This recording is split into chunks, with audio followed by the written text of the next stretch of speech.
C'est l'histoire d'un YouTuber du nom de Yvick. MrV, c'est le nom qu'il a choisi pour se lancer sur YouTube. En 2016, il prépare une vidéo qui deviendra la plus vue de sa chaîne, Rap versus Réalité. Pour l'écriture d'une scène, il a besoin d'un contraste saisissant entre ce que les rappeurs appellent la famille dans leurs morceaux et la réalité de leur vraie famille. Est donc créé le personnage de Dylan, rappeur street cred dans les clips, mais qui va apprendre une bien triste nouvelle en fêtant son anniversaire. Bon, je suis homosexuel.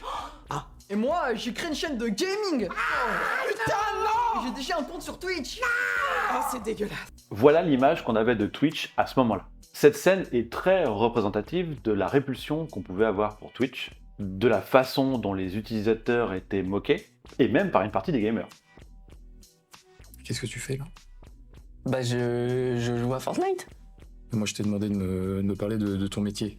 Ouais, il va falloir que tu penses à ton avenir aussi mon grand. Hein.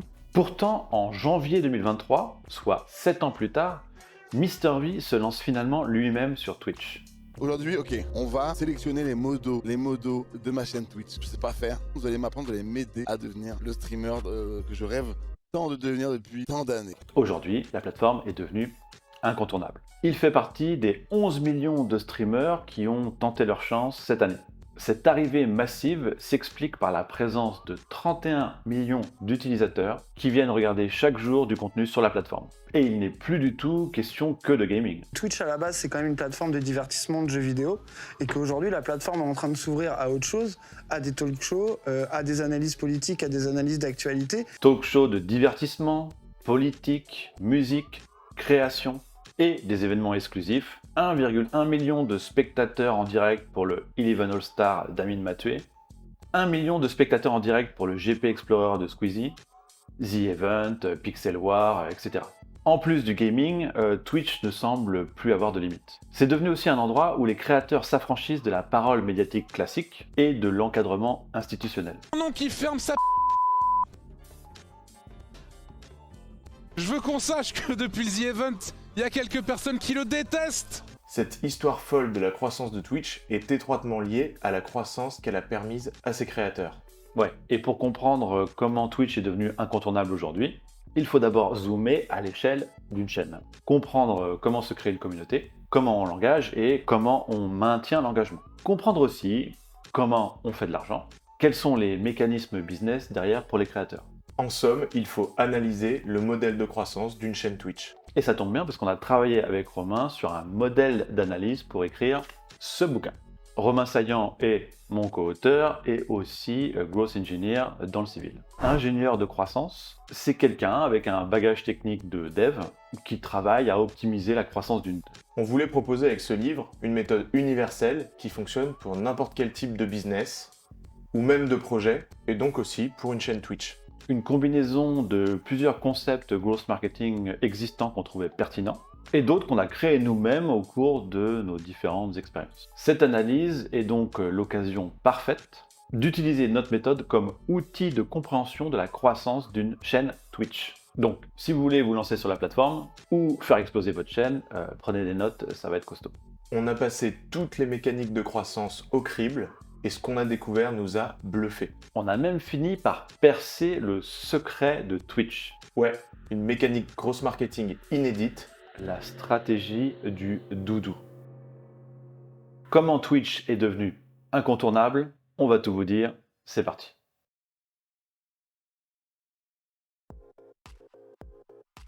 Avec Twitch, on est passé d'un truc de gamer à une plateforme qui a généralisé ces sujets. On y trouve aujourd'hui des lives qui parlent de tout et n'importe quoi, comme d'autres qui servent juste à créer une ambiance de fond pour des gens qui font autre chose. Il y a même des gens qui se filment en bossant avec de la lofi et des étudiants mettent ça en fond pour bosser avec quelqu'un.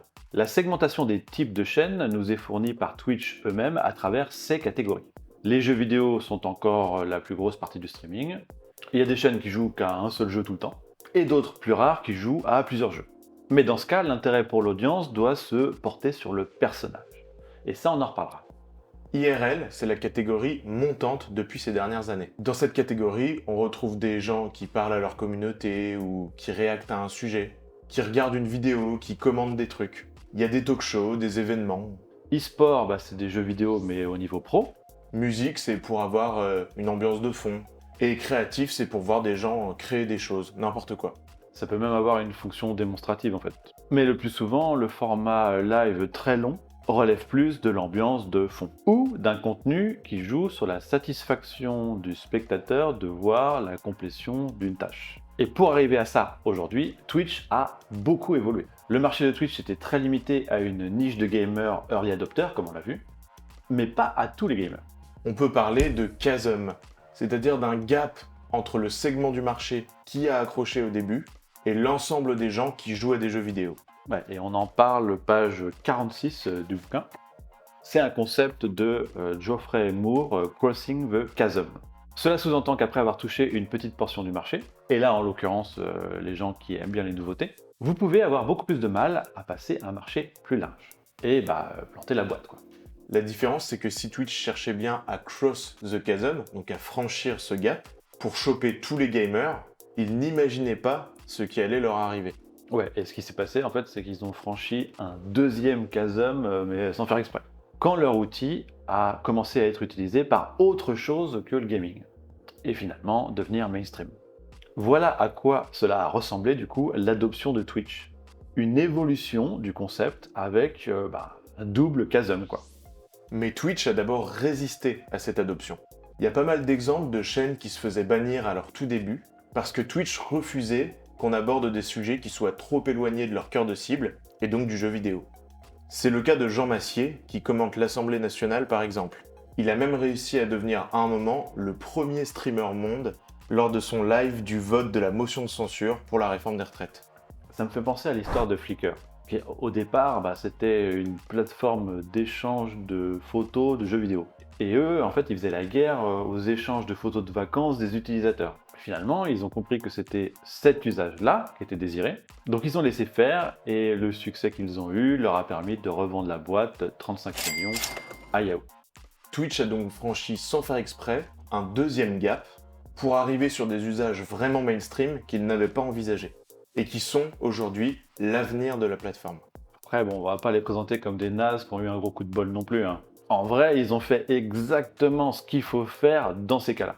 Ouais, on en parle dans le livre, c'est le piège de l'acquisition. Quand on commence à vouloir faire la promotion d'un business, on a souvent tendance à vouloir accepter tout le monde qui voudrait bien utiliser notre produit. Donc si quelqu'un veut faire des commentaires de l'Assemblée nationale sur notre plateforme de gaming, on serait tenté de laisser faire. Pourtant, de façon assez contre-intuitive, c'est une erreur de débutant. Il y a effectivement des utilisateurs dont on ne veut pas, en particulier quand on essaie de faire décoller une activité. Ces utilisateurs dont vous ne voulez pas peuvent être nuisibles pour vous pour 3 raisons. D'abord, il y a le parasitage de vos chiffres. Vous ne pouvez plus rien analyser correctement car ils n'ont juste pas le même comportement que les autres. Les autres qui sont vos utilisateurs cibles et pour lesquels vous faites évoluer le produit. Deuxième problème, le parasitage des feedbacks. Du genre, ils vont commencer à donner leur avis, à demander des trucs, des nouvelles fonctionnalités. Et quand vous allez leur poser des questions, faire de la recherche qualitative, leurs retours seront pas alignés avec ceux de votre vraie cible. Troisième problème, on peut tomber facilement dans le biais des vanity metrics, c'est-à-dire les chiffres qui flattent notre ego mais qui apportent rien du tout. On attend de users, blabla, mais en termes de business pur, ça vaut pas un clou. Ouais, donc c'était bien le truc à faire, il fallait restreindre les usages et les utilisateurs.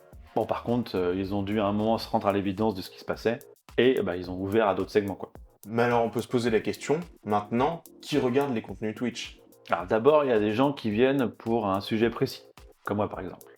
La première fois que je me suis inscrit, c'était pour aller voir un live de un créatif qui commentait une vidéo de moi, qui elle-même était une vidéo sur lui. C'est compliqué. C'est compliqué.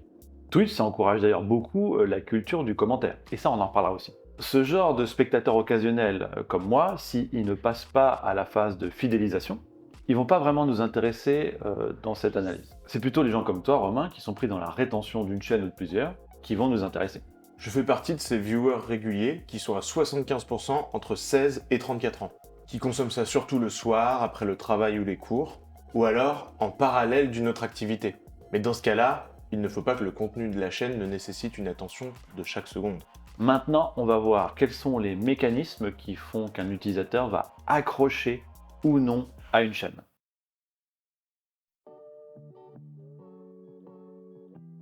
Le plus important pour pouvoir commencer à faire grossir une chaîne, c'est d'avoir un contenu qui plaît à une audience.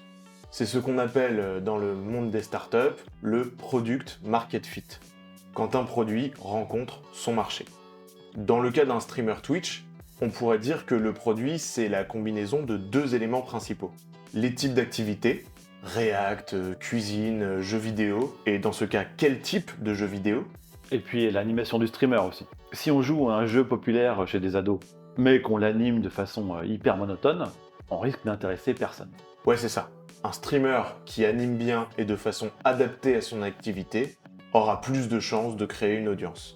Et je dirais même que si en plus il arrive à le faire sur une activité populaire mais suffisamment de niche, il aura tout gagné. Son audience sera d'autant plus fidélisée s'il propose un contenu que personne d'autre ne propose. Mais le product market fit, c'est pas une garantie que la chaîne va grossir d'elle-même. Il faudra réunir d'autres éléments. Par contre, ça sera très difficile d'arriver à la faire grossir sans ce qu'on appelle le PMF. Voilà pourquoi on parle d'une phase avant le PMF, ce qu'on appelle la value hypothesis, et d'une phase après le PMF, qu'on appelle la grosse hypothesis. Chercher à faire grandir sa communauté dans un premier temps, c'est pas un bon moyen, c'est un bon moyen d'être déçu, tu vois. Dans un premier temps, juste kiffe-toi en live, trouve-toi toi en live, tu vois. Apprécie ton live, tu vois. Genre en mode... tu sens que t'arrives à discuter, tu sens que t'arrives à animer. Ce PMF est d'autant plus important sur Twitch, car une connexion émotionnelle s'établit entre un streamer et son audience autour d'une passion commune, pas forcément partagée par la société. Moi par exemple, j'ai un péché mignon. J'adore la stratégie et la tactique dans le football. Et donc je suis fan du jeu vidéo Football Manager. Mais c'est une passion de niche. Quand j'en parle à mes potes, ça les intéresse pas du tout. Alors quand je tombe sur un streamer comme Domingo qui y joue en live, en plus avec un roleplay très immersif, je suis tout de suite séduit. Et il y a une connexion émotionnelle unilatérale qui s'établit entre toi et Domingo. Tu fais bien de parler de connexion unilatérale, car même si Domingo s'attache émotionnellement à son audience au sens large, on en reparlera, moi, c'est bien à son personnage que je m'attache. Ouais, et en fait, on retrouve le lien parasocial comme sur YouTube. Cette relation à sens unique vis-à-vis d'une personnalité publique. Le product market fit, c'est donc un concept basique tel qu'il est habituellement présenté. Mais lorsqu'on a commencé à écrire notre livre, on s'est rendu compte de 3 problèmes autour de ce concept. Déjà, le PMF, ce n'est pas binaire. Beaucoup de gourous des startups ont tenté de nous faire croire que l'atteindre était une évidence, que l'on en était sûr et certain lorsqu'il était là. Ouais, parce qu'en fait, ils voulaient pousser tout le monde à créer des licornes qui cartonnent. Donc ils parlaient d'une forme spécifique de PMF. En réalité, on se rend compte qu'il existe une zone de gris entre un produit qui n'a pas du tout trouvé son marché et un produit qui cartonne. Il ne faut pas attendre un signe du ciel avant de commencer sa croissance, mais plutôt essayer d'atteindre ce qu'on a appelé dans le livre un product market fit suffisant. Il y a un autre problème avec la définition commune du PMF, c'est qu'elle sous-entend qu'il n'y a aucun retour en arrière qui est possible aussi. Oui, c'est ça, qu'une fois qu'on l'a trouvé, on ne peut plus jamais le perdre. Pourtant, il existe plein d'exemples d'entreprises qui l'ont perdu, soit parce que leur produit a évolué, soit parce que leur marché a changé. Si on revient à un streamer Twitch, si son contenu se met à être moins intéressant pour la communauté qu'il a construite, ou si cette communauté évolue, il risque de perdre son product market fit. Il est donc vital de s'assurer qu'on a un produit qui reste toujours adapté à notre marché. Enfin, le dernier problème du product market fit, c'est qu'il est incomplet. Pour qu'un produit réussisse, il y a en fait 4 éléments qui doivent rentrer en résonance les uns par rapport aux autres. Le produit et le marché donc, mais aussi le canal de distribution et le modèle financier. Ouais, par exemple, si un créateur fait des lives qui plaisent énormément à une audience, mais qui fait ça sur Facebook, il risque de jamais décoller parce qu'il n'utilise pas le bon product channel fit. Bon là, le problème est réglé d'entrée puisque le canal Twitch est déjà défini. Un autre exemple, c'est que si le streamer compte sur les dons comme principale source de revenus, alors qu'il s'adresse à une audience peu solvable, il n'a pas un bon modèle market fit. Et en fait, dans le cas de Twitch, on peut pousser la réflexion un peu plus loin en ajoutant un fit. Il y a aussi besoin d'une vraie connexion entre le streamer et le contenu qu'il propose. On pourrait appeler ça le streamer market fit. Ça me va. En fait, contrairement à d'autres activités, quand on est en live pendant autant d'heures d'affilée, c'est très compliqué de faire semblant de prendre du plaisir. Il faut en prendre pour de vrai. Mais je pense que si tu pars du principe que tu te lances dans le streaming dans le seul but d'être streamer et d'en faire ton métier, mais tu peux que être dégoûté et démoralisé. Tu vois ce que je veux dire ? Parce que créer une communauté sur Twitch, à l'inverse d'un YouTube ou d'un autre réseau où tu sais, tu pourrais buzzer sur une vidéo Twitch, les gens ils viennent te voir toi, quoi, très rapidement. Et donc dans l'idée, ça va prendre du temps pour que les gens reviennent, apprécient, apprécient, grandissent, etc. Ça prend un temps de fou. Ouais, on peut pas vraiment tricher sur ce qu'on est en fait, ça se voit. Donc la stratégie d'un streamer doit s'appuyer absolument sur son ADN, ses goûts, ses valeurs, des éléments qu'on verra dans la construction du branding. Car si dans le monde du business classique, c'est encore un plus qui n'est pas utilisé par toutes les boîtes, Loin de là. pour un streamer, bah c'est juste incontournable.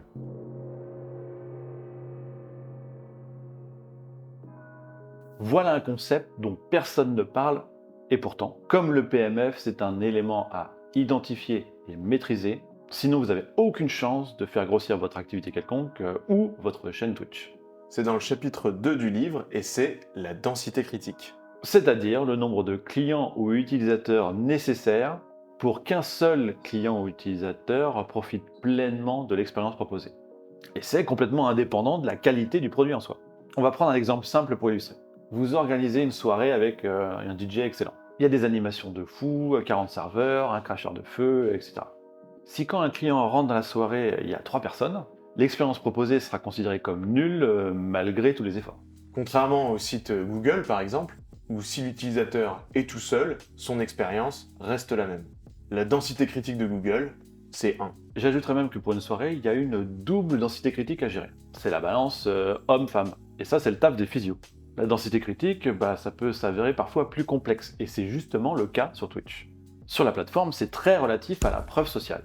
Et c'est un gros frein dans la croissance d'une chaîne. Au même titre qu'il n'y a pas beaucoup de monde qui veut s'enthousiasmer sur une future star de la musique si le clip fait 13 vues. Comme personne ne veut être le premier commentaire d'un post LinkedIn.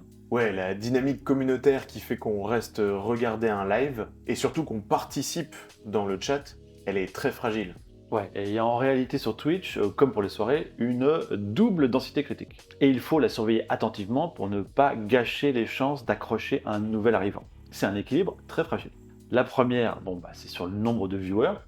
Si vous avez 2 viewers, vous dégradez la valeur perçue de votre contenu pour un nouvel entrant. Et ensuite, il y a l'activité dans le chat qui correspond au niveau d'engagement. Et il y a une grosse inertie au départ d'un chat.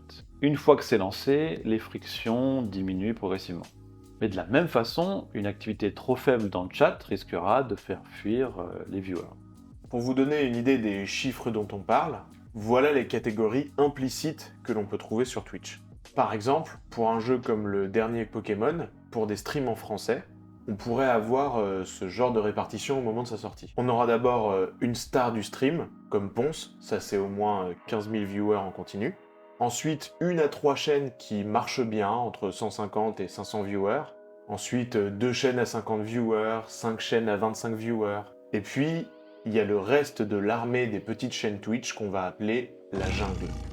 Ouais, on peut voir ça comme des échelons à gravir en fait, avec le statut associé créé par la densité critique. La jungle, c'est l'endroit dans lequel la quasi-totalité des petits streamers se battent pour sortir la tête de l'eau. Ces fameux 11 millions de streamers qui, comme MrV, ont tenté leur chance cette année. Et pour eux, il faudrait d'abord essayer d'atteindre au moins 20 viewers.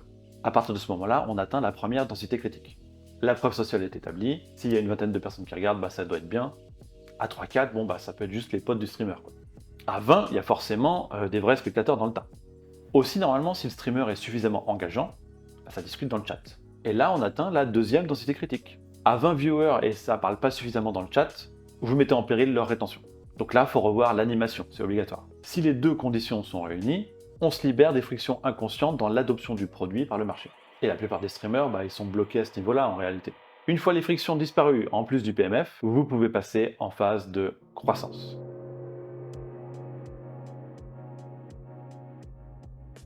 En growth marketing, on dit qu'il va pouvoir commencer à optimiser son modèle AARRR. Bon, vous êtes sur la chaîne YouTube de Yann, je vais pas vous refaire toute la leçon sur le modèle AR. C'est mon dada. Mais dans le cas d'un streamer Twitch, voilà ce que ça donnerait. Acquisition, comment des viewers tombent sur son stream pour la première fois. Activation, comment les nouveaux viewers apprécient leur premier stream et vont jusqu'à suivre la chaîne afin d'être alertés du prochain live. Rétention, comment les viewers reviennent voir les streams, par exemple au moins une fois par semaine s'ils peuvent pas être là tous les jours. Recommandation ou referral, comment les viewers font la promotion de sa chaîne, volontairement ou involontairement. Et enfin, revenu, comment ces viewers lui font gagner de l'argent via l'abonnement, les dons ou la publicité. Le modèle art, il est souvent considéré à tort comme un funnel, c'est-à-dire un parcours étape par étape que les gens doivent suivre. Mais en fait, c'est pas du tout le cas, car ces étapes n'arrivent pas forcément toujours dans le même ordre. Ouais, c'est plutôt un modèle qui nous aide à travailler les 5 piliers les plus importants de la croissance pour n'importe quel projet. Et voyons justement comment travailler chacune de ces 5 parties. Pour faire découvrir sa chaîne, un streamer a 2 options. La faire découvrir à des utilisateurs déjà sur Twitch, ou rediriger vers cette chaîne une audience qui vient d'autres canaux, Instagram, TikTok, YouTube. Pour la deuxième option, c'est plus une question du reste de son écosystème au global, et ça on en reparlera plus tard. La question c'est donc, quels sont les mécanismes internes d'acquisition à la plateforme Twitch, et comment un streamer qui part de zéro peut en profiter. Ce qu'il faut comprendre, c'est que chaque stream se situe dans une niche bien spécifique sur Twitch. Une personne qui joue à un jeu vidéo ne boxe pas dans la même catégorie qu'une autre qui va streamer des recettes de cuisine. Et même dans la catégorie jeux vidéo, une personne qui stream du FIFA ne sera jamais en concurrence avec une personne qui stream du Pokémon. Il est donc important d'identifier une niche avec laquelle on va être à l'aise. C'est ce dont on parlait dans le streamer market fit. Mais qui présente aussi un bon équilibre entre 2 aspects. Être suffisamment populaire pour pouvoir attirer suffisamment de viewers, ne pas être trop concurrentiel pour être capable de tirer son épingle du jeu face aux autres streamers de cette catégorie. Twitch insiste d'ailleurs là-dessus. Dans des mails envoyés aux streamers, il leur propose de streamer des nouveaux jeux de la même catégorie, mais ayant un meilleur ratio viewer par chaîne. La question à se poser ensuite pour le streamer, c'est de savoir où est-ce qu'il se situe dans l'échelle dont on vous parlait tout à l'heure pour la densité critique. Parce qu'il n'appliquera pas les mêmes techniques d'acquisition s'il est dans la jungle ou s'il est 5e de sa catégorie. Tout comme quelqu'un qui fait du SEO ne doit pas utiliser les mêmes stratégies s'il est 20e sur Google, et donc que personne ne le découvre par ce biais, que s'il est en 3e position d'une recherche. L'une des seules possibilités d'acquisition interne à la plateforme lorsqu'un streamer n'est pas sorti de la jungle, c'est de nouer des relations avec des streamers de sa catégorie qui sont proches de lui en termes de nombre de viewers. D'abord, en étant actif dans les chats et les communautés des streamers un peu plus gros que lui, sans trop faire sa pub de façon lourde. Ça peut entraîner que les autres membres de la communauté viennent voir ce qu'il fait, voire même qu'il noue une relation avec l'autre streamer jusqu'à ce qu'il le raid. Qu'il le quoi? Qu'il le raid. C'est quand un streamer termine son live et envoie ses viewers sur une autre chaîne. Oh, je me fais raid. Oh. Ouais, franchement, les gars, le meilleur chapeau de paille pour Mixem. Franchement, Warzone FR, bienvenue. Putain, je me trompe dans la voix. C'est un truc de ouf. Et ça a un intérêt pour le plus gros streamer d'envoyer son audience dans une niche de la même catégorie. Par exemple, si je regarde Ostpolitik, un streamer de gauche qui travaille notamment avec Usul, il peut m'envoyer par exemple sur le stream de David Dufresne, qui anime l'émission Au Poste, qui parle de trucs de gauche. Ensuite, un streamer peut proposer des choses aux autres streamers qui sont à peu près de sa taille. Jouer ensemble, se raider mutuellement. Et enfin, il peut être sympa avec ceux qui sont un peu plus petits que lui. Les encourager s'ils le sollicitent, voire même en raider un ou deux qu'il apprécie particulièrement. Ce que tu me dis là, en fait, c'est la cross-promotion active. Un peu comme les échanges de visibilité organisés entre 2 marques. Tu parles de moi, je parle de toi. Genre sous forme de concours sur Insta, ou même sur YouTube quand les youtubeurs s'invitent entre eux. Et un autre exemple hors réseaux sociaux, ça va être les rappeurs qui font des feats dans leurs albums, quoi. Et tout ce dont on vient de parler là, en fait, c'est des méthodes pour sortir de la jungle. Obtenir plus de viewers et donc avoir la possibilité d'apparaître plus facilement dans les résultats de recherche. Et réussir à faire en sorte que la vignette de son stream passe devant les yeux d'un viewer à la recherche de contenu, c'est pas le seul critère d'acquisition, même si c'est le principal. Une fois sorti de la jungle, il reste encore à donner envie aux viewers de cliquer sur le stream. Et ça va principalement se passer au niveau du titre du stream.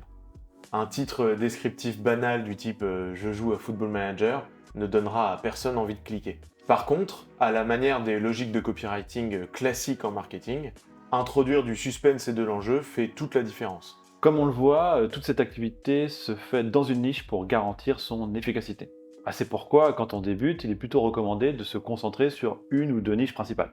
Et c'est ce qu'ont dû faire même les plus gros streamers à leur début. Et ils se sont ensuite permis de passer à des choses différentes, comme lancer une émission hebdomadaire par exemple. Popcorn de Domingos n'aurait jamais pu être lancé dès le départ. Une fois que la personne elle est arrivée sur le stream, Tout l'objectif, ça va être qu'elle ait une excellente première expérience. Ouais, et on parle d'ailleurs de faire passer de la valeur perçue à la valeur expérimentée, l'activation. Ouais, et pour ça, évidemment, comme on l'a vu avant, il faut au préalable un product market fit et la densité critique dans le chat. Pour reprendre notre analogie au SEO précédente, la personne a cliqué sur un des résultats, mais maintenant qu'elle est arrivée sur la page, il faut pas qu'elle s'en aille. Ouais, c'est vraiment comme le SEO, quoi. Il faut soigner le taux de rebond. Exactement. Et d'ailleurs, l'accueil des nouveaux arrivants sur le stream va être un facteur clé pour que le live commence de la meilleure des manières pour eux. C'est notamment le cas lorsqu'un streamer se fait raid par un autre. Oh merde, c'est vraiment moi quoi. Merde, Amixem, t'es un ouf. Merci Amixem. Il peut en profiter pour saluer la communauté du streamer qui arrive. Et il peut même aller jusqu'à leur poser des questions. C'était bien le stream de machin, qu'est-ce que vous avez fait de beau? Ouais, bien vu, comme ça les implique direct. Ensuite, Twitch n'envoie des alertes dans le stream que lorsque les gens font des actions, comme un sub ou un follow. Mais j'ai déjà vu des streamers qui avaient configuré un bot qui salue les nouveaux arrivants et les nouveaux viewers dans le chat. Le streamer a alors le nom du nouvel arrivant sous les yeux et il peut le saluer. Salut à toi Oussama du 37, bienvenue sur ma chaîne. C'est évidemment infaisable pour des gros streamers car il y aurait trop de monde à saluer. Mais pour ceux qui débutent, ça peut être l'occasion de commencer à fidéliser une première petite base de viewers. Do things that don't scale. Comme disait le boss d'un incubateur de start-up dans la Silicon Valley. Qu'on pourrait traduire par faites les trucs maintenant, même si vous ne pourrez plus les faire une fois que vous aurez grossi. C'est toujours plus long les traductions en français. Ensuite, tout l'objectif pour valider cette activation, ça sera d'amener les viewers, de façon explicite ou non, à s'abonner à la chaîne pour ne pas louper le prochain live. Et la chaîne apparaîtra dans une section mise en avant par Twitch où le viewer peut retrouver tous ses abonnements. C'est là que pourra débuter l'installation d'une relation et d'une habitude. Pour trouver des nouveaux moyens de faire avancer l'utilisateur vers l'activation, un outil de compréhension est primordial, le funnel. Comme on l'a évoqué, c'est un parcours chronologique avec des étapes bloquantes. Oui, parce qu'on vous disait tout à l'heure que le modèle AR n'est pas un funnel, mais ça n'empêche pas d'utiliser les funnels comme un outil intéressant à l'intérieur de chaque partie du modèle AR. Et c'est notamment le cas des funnels d'activation qui aident à comprendre les étapes par lesquelles passent les gens avant d'être activés. Dans le cas d'un streamer Twitch, on pourrait imaginer le funnel d'activation suivant. Étape 1, le viewer non abonné arrive sur le stream. Étape 2, le viewer reste au moins 10 minutes sur le stream. Étape 3, le viewer s'abonne à la chaîne, l'action représentative de l'activation. Cette façon de réfléchir, elle permettra de trouver des idées pour optimiser le passage de l'étape 1 à l'étape 2 ou de l'étape 2 à l'étape 3. Et ça générera plus de créativité dans les idées qu'on trouve que si on réfléchit à comment passer du début à la fin directement. La capacité à activer aura un impact considérable sur la rétention. Ces deux parties du modèle AR sont pour le coup assez liées. Oui, et comme on l'évoquait, tout est basé sur le fait de construire des habitudes avec un streamer, jusqu'à avoir une connexion émotionnelle avec lui. Du coup, la rétention des viewers, c'est un point clé. Chaque viewer doit revenir voir au moins un live par semaine pour que cette relation s'installe. J'espère que vous allez bien, très content de vous retrouver aujourd'hui pour ce nouveau live et ce retour de live après un petit week-end du côté de Amsterdam bien sûr. Les streamers ont à disposition quelques leviers pour travailler cette rétention de façon mécanique. Et pour comprendre ça, on doit parler avant tout du concept de growth loops. Donc une boucle de croissance, c'est un processus par étapes dont la sortie est réinvestie en entrée. Pour simplifier, on pourrait dire que c'est un peu comme un funnel, mais dont la première étape est connectée à la première. Et on a un cercle vertueux qui se met en place.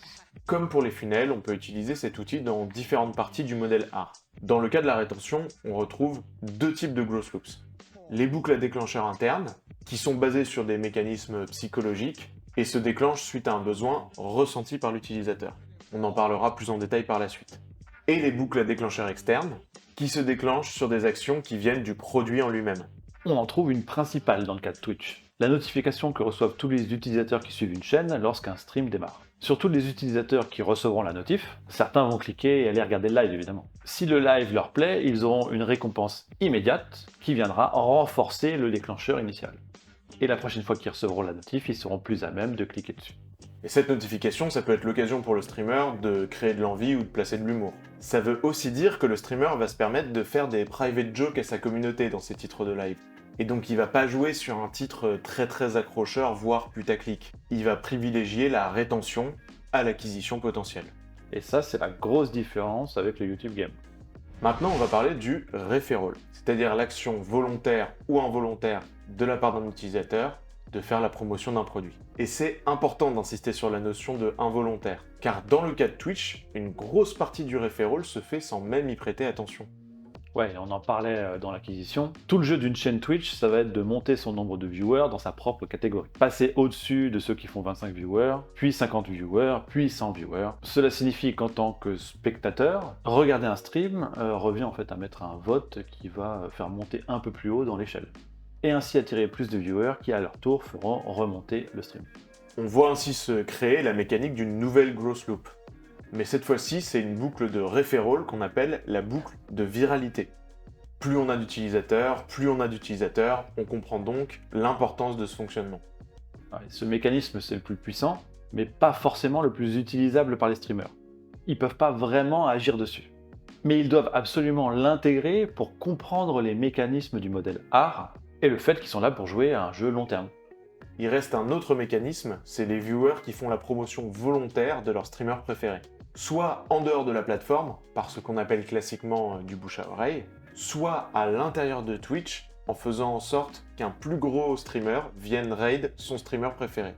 Ouais, parce que comme on l'évoquait, lorsqu'un streamer termine son live, il est pas rare qu'il demande à sa communauté quel autre streamer il va raid. Du gros referral en somme. Ouais, et les viewers peuvent lui en suggérer dans le chat. Chose intéressante, dans certains cas, les streamers proposent même à leurs viewers qu'à partir d'un certain nombre de points de chaîne cumulés, un viewer puisse imposer automatiquement un raid. Un peu comme s'il obtenait le droit de faire du referral avec une audience qui n'est même pas la sienne, quoi. C'est ça. Le revenu, c'est la partie du modèle art qui concerne le modèle de rémunération du streamer. Comment on gagne de l'argent avec tout ça. Et pour un streamer sur Twitch, on peut citer 3 sources principales de revenus. La publicité, les dons et les abonnements de sa communauté, et les partenariats.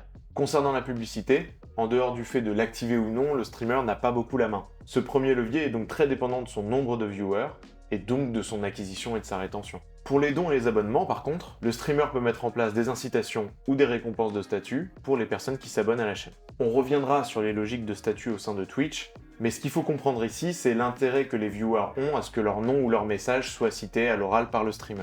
Ou à ce que leur don déclenche quelque chose en particulier sur le stream. Une alerte, une musique drôle, ou pour les plus fous, un énorme spectacle pyrotechnique.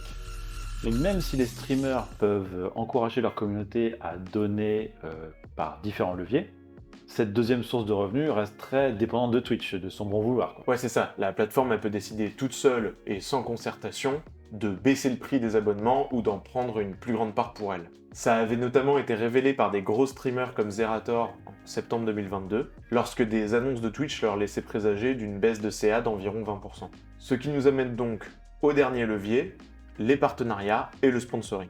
Les streamers ayant une audience installée peuvent commencer à développer des partenariats avec des entreprises pour s'assurer des revenus, à la fois plus importants, mais surtout sur lesquels ils peuvent avoir une force de négociation. Un certain nombre d'entre eux sont notamment rémunérés par des gros studios de jeux vidéo pour jouer à un jeu sur leur chaîne lors de sa sortie. Ils peuvent également conclure des contrats de sponsoring, dans lesquels ils exposent une grosse marque sur leur stream, notamment dans le cadre d'un gros événement. C'est par exemple le cas de l'émission Popcorn, qui alterne en continu avec des logos de marques comme Rhino Shield, Amazon Prime Video ou encore Spotify. Ce qu'on vient de vous décrypter ici pour un streamer Twitch, c'est ce qu'on appelle le modèle growth. Ce modèle s'applique sur n'importe quelle entité qu'on essaie de faire grossir, un business, un parti politique, association, philatéliste. Pour décupler le potentiel de croissance de cette activité, et dans notre cas une chaîne Twitch, on peut combiner plusieurs entités et créer ainsi un écosystème de marques vertueux. En 1957, Walt Disney crée la Flywheel de Disney, une cartographie de l'ensemble des activités de la célèbre marque et de comment elles interagissent entre elles. L'objectif était de montrer les synergies qui pouvaient s'opérer et ce que chaque branche de Disney pouvait apporter à l'autre. Et pas seulement en termes financiers. Si on prend l'exemple du studio de musique, il apportait au studio de film des bandes-son pour ses productions. Et le studio de film apportait au studio de musique une identité visuelle et de la visibilité qui sont hyper importantes pour pouvoir vendre des albums. Et ainsi générer de l'argent par cette activité. Cette flywheel, voyez-la comme une espèce d'immense grosse loupe au niveau de plusieurs activités qui rentrent en synergie. Et on retrouve ce concept de flywheel pour Twitch. Oui, en fait, un streamer Twitch, ça ne se résume pas qu'à sa chaîne Twitch. En réalité, pour réussir, il va devoir développer plusieurs autres briques dans son écosystème. Et ces autres briques vont lui permettre de faire tour à tour de l'acquisition, de la rétention et du revenu par d'autres leviers. Pour un streamer classique, on peut dissocier 3 principales briques. Sa chaîne YouTube sur laquelle il met ses replays ou ses best-of, ses réseaux sociaux, en général c'est Twitter, Instagram et TikTok, et sa communauté qui est le plus souvent sur Discord. Et comme chacune de ces activités est relativement indépendante et peut se développer à son propre rythme, on peut les schématiser comme des arts secondaires, c'est-à-dire le modèle art d'une entité secondaire qui n'a pas forcément de revenus. Par exemple, le art secondaire de la communauté Discord, ça pourrait être le suivant. Acquisition, rejoindre le serveur Discord. Activation, poster son premier message et avoir des réponses. Rétention, revenir toutes les semaines sur le serveur. Et referral, inviter de nouvelles personnes sur le serveur Discord. Ici, il n'y a pas de revenus parce que le but de cette brique, il n'est pas financier. Il est avant tout de maintenir la communauté du streamer active et engagée. Et donc, in fine, de travailler pour la rétention du art principal, à savoir la chaîne Twitch. Les réseaux sociaux et la chaîne YouTube d'un streamer participent évidemment à la rétention, mais sont surtout des formidables leviers d'acquisition pour la chaîne Twitch. Ils peuvent par ailleurs générer de l'argent par eux-mêmes, avec par exemple des placements de produits sur YouTube ou sur Insta, ou avec l'argent de la publicité YouTube. Et le fait d'envisager chacune de ces briques secondaires sous le prisme du modèle art va ainsi nous permettre de travailler leur croissance propre, et donc la croissance globale de tout l'écosystème.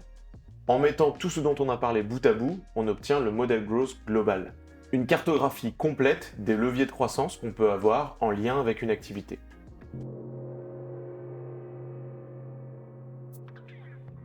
La growth consiste principalement à travailler sur les différents leviers du modèle art. Jusque-là, on a vu comment fonctionne mécaniquement tout ça pour une chaîne Twitch. Et l'analogie avec la mécanique, c'est super pertinent.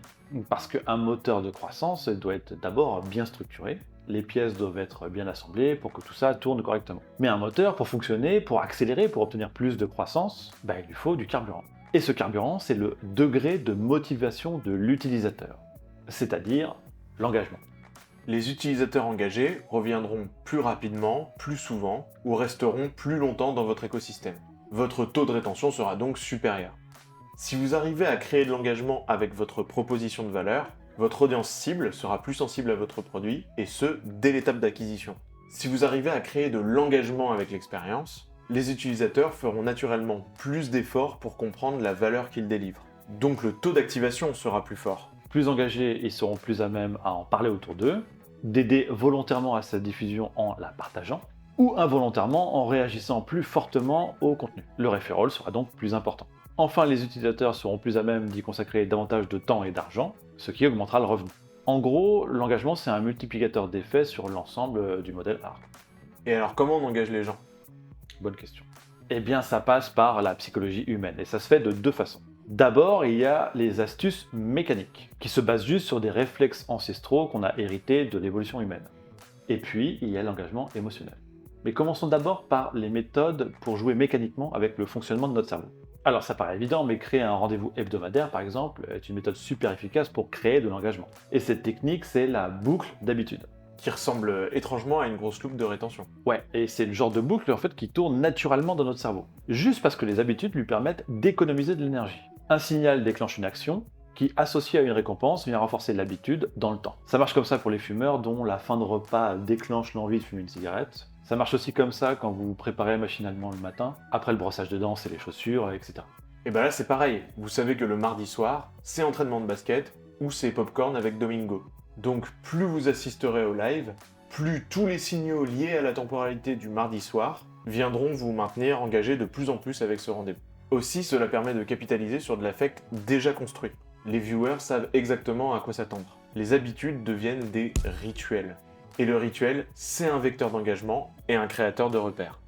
Autre élément majeur dans le maintien de l'engagement avec une chaîne Twitch, les jeux de statut. Notre positionnement par rapport aux autres est depuis toujours primordial dans nos prises de décision. Le statut est lié à des questions de survie.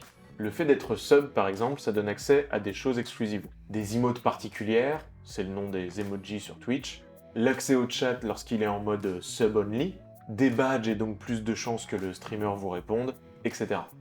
Il y a aussi le fait que quand on sub ou lorsqu'on fait un don au créateur, c'est accompagné d'une annonce publique que tout le monde peut voir, et souvent d'un remerciement de la part du streamer. Enfin, dernier vecteur d'engagement lié à notre fonctionnement de néoprimate, le tribalisme. Domingo vous le dira, Twitch est divisé. C'est pas nouveau que les communautés les plus engagées, les plus fortes, etc. Sont en mode ah non c'est nous les meilleurs, ah non mais c'est nous les plus drôles, machin, etc. quoi. Et c'est juste normal en fait. Pourquoi Twitch serait le seul endroit au monde où on échapperait à ce tribalisme ancestral? C'est connu, le meilleur moyen de fédérer une communauté, c'est contre un ennemi commun. Ceux qui sont pas d'accord, ceux qui sont pas les vrais. C'est particulièrement inévitable sur Twitch parce que les lives y sont longs et il faut bien les combler.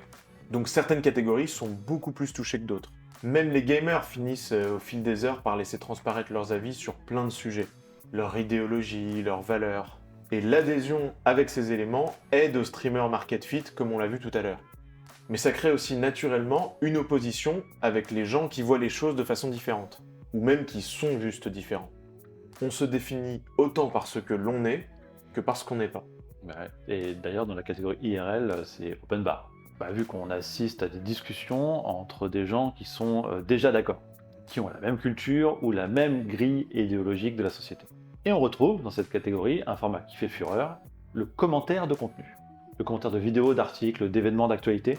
Et c'est parfait pour venir apposer sa grille de lecture idéologique et conforter tous les viewers qui partagent la même. Ça les conforte dans l'idée qu'ils ont bien raison de penser ce qu'ils pensent, et ça les oppose à l'autre.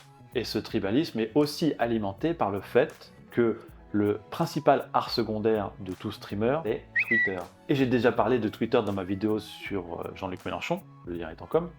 C'est le royaume du manichéisme.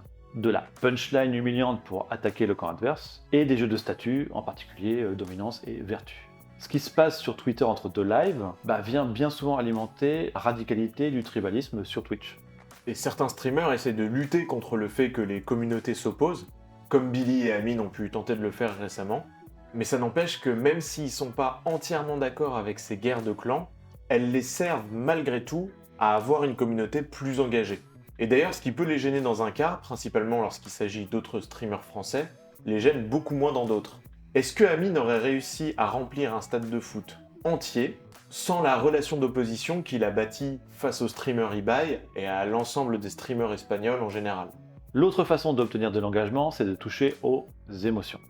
Ces émotions qui sont toujours à l'origine d'un passage à l'action.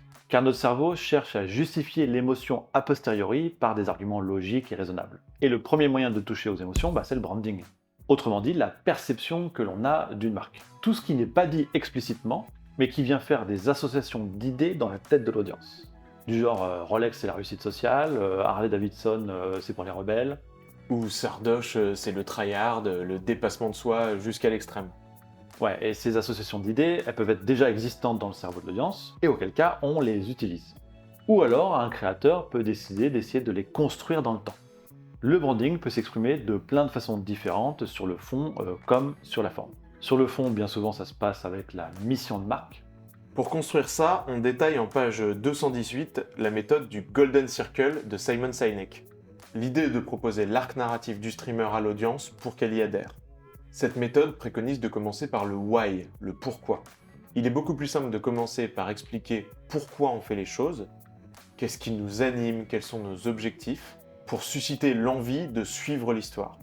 Ouais, mais en vrai, nous, ce qu'on pense, c'est qu'au lieu de start with why, comme il dit Simon Sinek, il faut plutôt commencer par le qui. On présente d'abord un personnage et ses attributs, ses moteurs, qui part dans une quête. Ce sera comme ça beaucoup plus simple une fois qu'on l'aura cerné de comprendre le pourquoi. Et en particulier sur Twitch, parce que comme on l'a vu avec le streamer Market Fit, tout tourne autour du personnage.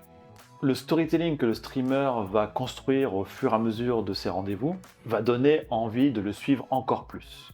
De pas louper les moments clés de la série, quoi. Bah oui, imaginez suivre toute une saison de Football Manager pour au final louper la finale de la Ligue des Champions. Sur la forme, il est question de tonalité et d'apparence. La tonalité, c'est la façon de s'exprimer, à l'écrit comme à l'oral. Donc sur Twitch, la façon de s'exprimer, c'est autant de signaux de branding qui sont envoyés correspondant à des codes culturels. Et puis il y a bien sûr l'aspect visuel, la partie la plus connue du branding. Comme par exemple la banque Shine, qui au départ visait les freelances du numérique. Elle avait sa petite identité visuelle fun et colorée.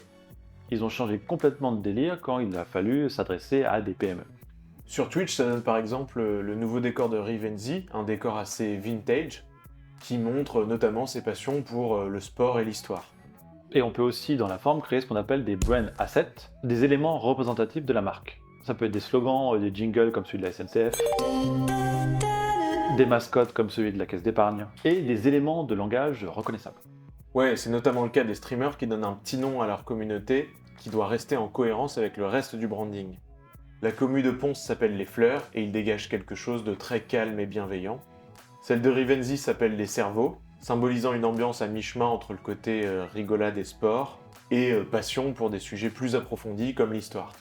On parle bien entendu dans le livre de la façon de formaliser toute sa stratégie de branding avec un MVB, un Minimum Viable Brand, qui comporte des valeurs des ennemis des armes, une mission, une tonalité et une apparence. Il y a pourtant une mécanique super puissante pour toucher aux émotions derrière chaque chaîne Twitch.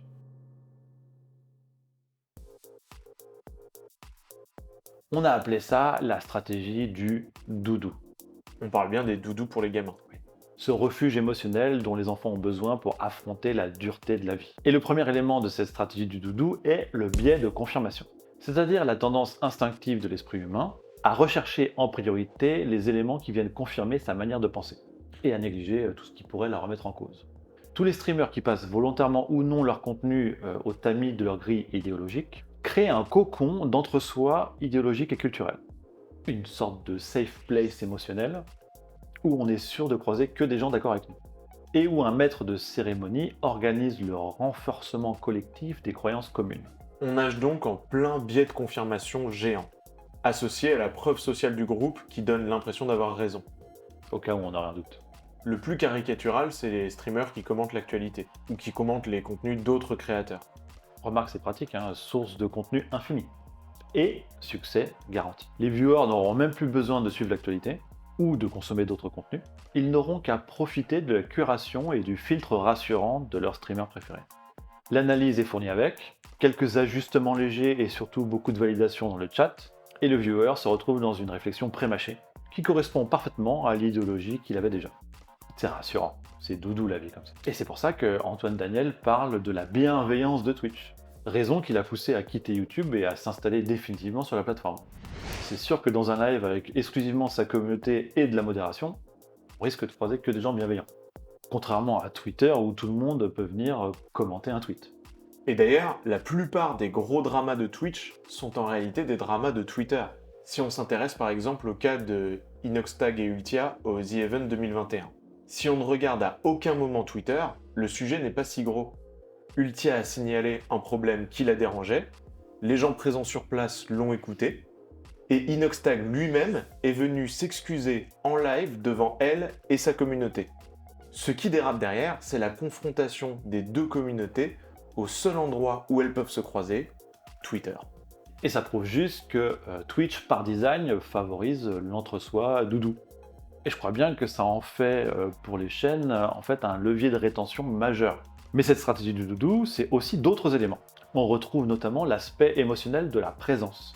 Oui, à l'époque où la télé, elle régnait en maître dans tous les foyers, une grande partie des gens ne l'allumaient pas pour la regarder, mais pour avoir une présence rassurante. Certains en avaient même besoin pour s'endormir. Oui, et avec Twitch, on est dans un usage purement casanier. TikTok, c'est pour la Redbus, et Twitch, c'est quand on rentre à la maison. Donc on retrouve ce besoin de cocooning rassurant avec une présence comme avec la télévision. Les catégories musique et créatif sont principalement là pour ça. Bah ouais, c'est rassurant, c'est doudou. Troisième élément de la stratégie du doudou de Twitch, la satisfaction. Regarder quelqu'un compléter une tâche est naturellement satisfaisant émotionnellement pour nous. Alors je sais pas pour toi, mais moi ça m'est arrivé déjà plein de fois de rester scotché sur des mecs en train de construire des huttes dans la jungle ou des piscines ou des trucs comme ça. Pareil. Pourquoi j'ai cliqué, pourquoi je regarde et je reste scotché, bah je sais pas. Et je suis pas le seul débile à regarder visiblement. Quand on regarde le nombre de vues, là par exemple il y en a 72 millions. C'est le genre de vidéos satisfaisantes comme les vidéos de nettoyage, de création en tout genre, ou d'accomplissement d'une tâche qui font des cartons. Donc quand Rivenzi construit tranquillement un zoo sur Planète Zoo, c'est pareil, c'est très satisfaisant. Bah oui, voir un type qui finit un truc, c'est doudou. Enfin, dernier élément de la stratégie du doudou, les habitudes. Le rendez-vous hebdomadaire à heure fixe, c'est un repère dans notre semaine, autour duquel on construit le reste de notre vie. Peu importe ce qu'on fait en dehors, le rendez-vous avec le streamer nous permet de retrouver notre zone de confort. Comme un retour dans notre maison émotionnelle. C'est doudou ça. Et c'est d'ailleurs pour cette raison qu'il est souvent difficile d'apporter un changement à un rendez-vous régulier de longue date. Comme ça, vous venez chambouler le monde des viewers. Donc si on comprend bien en quoi cette stratégie du doudou induite par la nature même de Twitch fournit un doudou émotionnel à chaque viewer, cette stratégie du doudou s'exprime aussi du côté des créateurs. Le streamer comprend que tout repose sur lui-même, sur son identité perçue. L'engagement émotionnel qu'il y met est bien plus fort que sur n'importe quelle autre plateforme. Et les retours positifs sont donc extrêmement valorisants pour lui, car le produit se confond avec lui-même. Il devient donc dépendant de l'amour qu'il reçoit en échange de ses contenus. Exactement comme les personnes qui montent sur scène et finissent par être dépendants de l'affection du public. J'aime le public, je viens de finir la tournée de Frédéric et de passer partout avec des publics enthousiastes, ça vous fait du bien. C'est une chose, c'est comme une drogue. C'est donc un doudou pour le streamer également. Ça le pousse à revenir, à faire plus de contenu et à respecter ses rendez-vous parce que pour lui aussi, ça devient un repère émotionnel dans sa semaine. On a donc une stratégie du doudou qui alimente dans un premier temps la rétention du streamer. Et cette assiduité alimente dans un second temps la rétention des viewers et de toute la communauté. Une double boucle de rétention qui s'auto-alimente, renforçant l'engagement de part et d'autre dans le temps. Si notre doudou physique qu'on avait étant enfant disparaît de nos vies en grandissant, le cerveau humain, lui, continue d'avoir besoin de doudous symboliques, d'espaces de refuge émotionnel pour soigner ses névroses et ses peurs. Et c'est en grande partie ce qui rend Twitch incontournable aujourd'hui.